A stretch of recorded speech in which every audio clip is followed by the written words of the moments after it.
Hi అండి.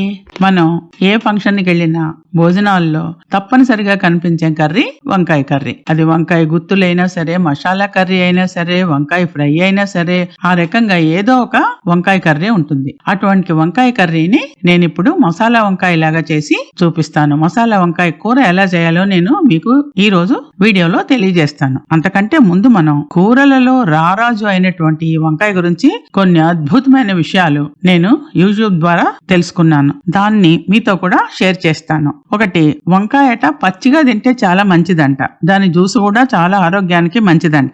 మనం వంకాయ వల్ల అలర్జీ వస్తుంది అనుకుంటాం కదా, కాదంట.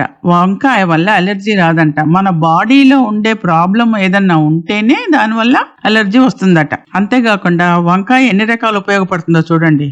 వంకాయ తోలు వల్ల కిడ్నీ రోగాలు తగ్గిపోతాయంట. వంకాయ కండ వల్ల డయాబెటిక్ ప్రాబ్లం తగ్గుతుందంట. వంకాయ లోపల గింజ వల్ల ఆ గింజలు క్యాన్సర్ రాకుండా చేస్తాయట. ఇంకా వంకాయల్లో ఎన్నో రకాల వంకాయలు ఉంటాయి. నాటు వంకాయ, చార వంకాయ, ఇట్లా ఉన్న వాటిల్లో లేత వంకాయలు తొడిమ గ్రీన్ గా ఉన్నవి తీసుకొని వండాలి. వంకాయలు నిగనగలాడే సైజు కూడా చాలా చిన్నగా ఉంటే టేస్ట్ చాలా బాగుంటుంది. ఇక వీటి వల్ల ఉండే ఉపయోగాలు అబ్బబ్బో చెప్పలేనండి. ఇవన్నీ కూడా నేను యూట్యూబ్ ద్వారా గ్రహించినవి మాత్రమే, నా సొంతాన్ని కావు. ఒకటి, జాయింట్లు వాపులు తగ్గుతాయంట, పాదాల నొప్పులు తగ్గుతాయట. తర్వాత బ్లడ్ ని ప్యూరిఫై చేస్తుందంట వంకాయ. కిడ్నీ ఫెయిల్యూర్ అయిన వాళ్ళకు కూడా వంకాయ వల్ల నయం అవుతుందట. యూరినరీ ఇన్ఫెక్షన్స్ ఉన్నా, యూరినరీ ప్రాబ్లమ్స్ ఉన్నా, తర్వాత కాల్లో ఆనలుంటాయి కదా, అవి పగిలిపోయిన వాళ్ళకు కూడా వంకాయ ఉపయోగపడుతుందట. తర్వాత తల, చేతులు ఇలాంటివి కొంతమందికి ఊగుతూ ఉంటాయి, అవి కూడా చాలా వరకు తగ్గిపోతాయంట. గుండెపోటు రాకుండా చేస్తుందంట, ఎముకలు దృఢంగా ఉంచుతుందంట, నడుం నొప్పి, మెడ నొప్పిని తగ్గిస్తుందంట, అజీర్తి లేకుండా చేస్తుందట, జీర్ణ ప్రక్రియను మెరుగుపరుస్తుందంట, జ్ఞాపక శక్తిని పెంచుతుందంట, మతిమరుపును తగ్గిస్తుందంట, డిప్రెషన్ కు లోను కాకుండా చేస్తుందట, కేశ సౌందర్యాన్ని మెరుగుపరుస్తుందట, చుండ్రు లేకుండా చేస్తుందట, బట్టతల రాకుండా చేస్తుందంట, చర్మాన్ని మెరుగు చేస్తుందంట, గజ్జి తామర లేకుండా చూస్తుందంట, రేచీకటిని నివారిస్తుందట, క్యాట్రాక్ట్ రాకుండా చూస్తుందట. ఇలా చెప్పుకుంటూ పోతే మనము ఎంతైనా ఈ వంకాయ వల్ల ప్రయోజనాలు ఉన్నాయి. అటువంటి కూరల్లో రారాజు అయినటువంటి వంకాయ గురించి మనం ఇప్పుడు తెలుసుకుందాం. ఇప్పుడు నేను చెప్పబోయే కర్రీ మీకు వీడియో ద్వారా వంకాయ మసాలా కర్రీ ఎలా చేయాలనేది మీకు నేను తెలియజేస్తాను, వినండి. వంకాయ మసాలా కర్రీకి కావలసిన పదార్థాలు: పల్లీలు, ధనియాలు, అల్లం, వెల్లిపాయలు, ఉల్లిపాయ ముక్కలు, చింతపండు, కరివేపాకు, నువ్వులు, జీలకర్ర, ఇలాచి, లవంగ్, దాల్చిను, మసాలా ఆకు, మెంతులు, పచ్చిమిరపకాయలు, కాజు, ఇంగువ, గసాలు, కొబ్బరి కూరు, పసుపు, ఉప్పు, 2 గ్లాసుల వాటరు, చిన్న బెల్లం ముక్క, రెడ్ చిల్లీ పౌడరు, ఆవాలు, సాజీర, garam masala powder, oil, cut చేసిన వంకాయలు, కట్ చేసిన కొత్తిమీర. మొత్తం 30 వస్తువులు రెడీగా పెట్టుకున్న తర్వాత కర్రీ మొదలు పెట్టండి. ఇక సాల్ట్, పసుపు, ఇంగువ 2 పార్ట్స్ గా చేయండి. ఒకసారి గ్రైండ్ చేసిన దాంట్లో వేయాలి, ఇంకొకటి పోపులో వేయాలి. ఈ పదార్థాలు మీకు ఏది ఎక్కువ కావాలి, ఏది తక్కువ కావాలో మీ చాయిస్ ప్రకారం ఎక్కువ తక్కువలు వేసుకొని కర్రీ స్టార్ట్ పెడదాం. వంకాయ మసాలా కర్రీ తయారు చేసే ముందు కొన్ని వస్తువులను మనం ఫ్రై చేసి ముందుగానే రెడీ పెట్టుకోవాలి. స్టవ్ ఆన్ చేసి బాండి పెట్టి దాంట్లో బాండి వేడెక్కిన తర్వాత 1 కప్పు పల్లీలు వేసి అవి సగం వేగాక ధనియాలు వేయండి. ధనియాలు కూడా సగం వేగాక అల్లము, వెల్లిపాయలు, ఉల్లిపాయ ముక్కలు, చింతపండు, కరివేపాకు, నువ్వులు, జీలకర్ర, ఇలాచి, లవంగ్, దాల్చెను, మసాలా ఆకు, మెంతులు, పచ్చిమిరపకాయలు కట్ చేసినవి, కాజు, ఇంగువ, గసాలు, కొబ్బరి కూరు, పసుపు, ఉప్పు వేసి స్టవ్ ఆఫ్ చేసి అవి మిక్సీలో చల్లారిన తర్వాత వేసి ఉంచండి. ఇది ఒక ప్రాసెస్.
ఇప్పుడు మనం మిక్సీ జార్లో వేసిన వస్తువులన్నీ బాగా చల్లారిన తర్వాత దాంట్లో 2 గ్లాసుల వాటర్ వేసి బెల్లం ముక్క వేసి బాగా గ్రైండ్ చేసి తర్వాత సరిపడా రెడ్ చిల్లీ పౌడర్ వేసి గరం మసాలా కూడా వేసి కలిపేసి పక్కన ఉంచండి. ఇది ప్రాసెస్ ఇంతటితో అయిపోయినట్లు.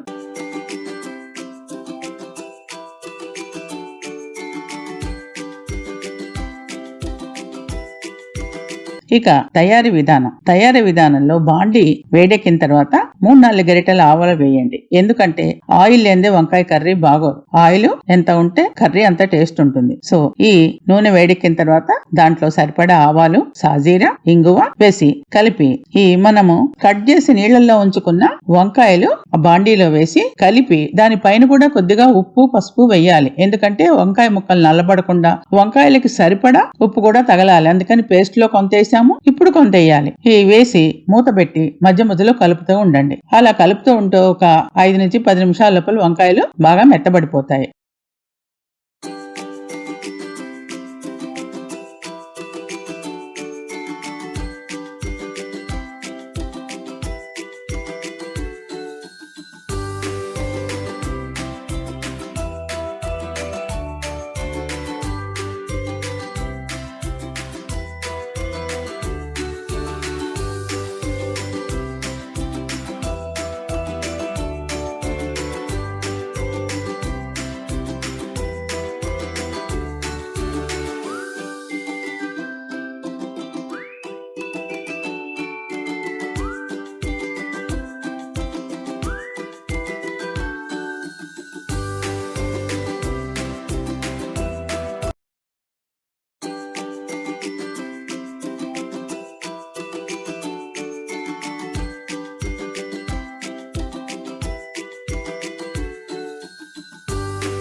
వంకాయలు చూసారా, ఇట్లా వంకాయలు మెత్తబడిన తర్వాత మూత తీసి పక్కన ఉంచుకున్నటువంటి గ్రైండ్ చేసిన మనం పేస్ట్ ఉంది కదా, ఆ పేస్ట్ మొత్తం వేసి 1-2 సార్లు కలపండి.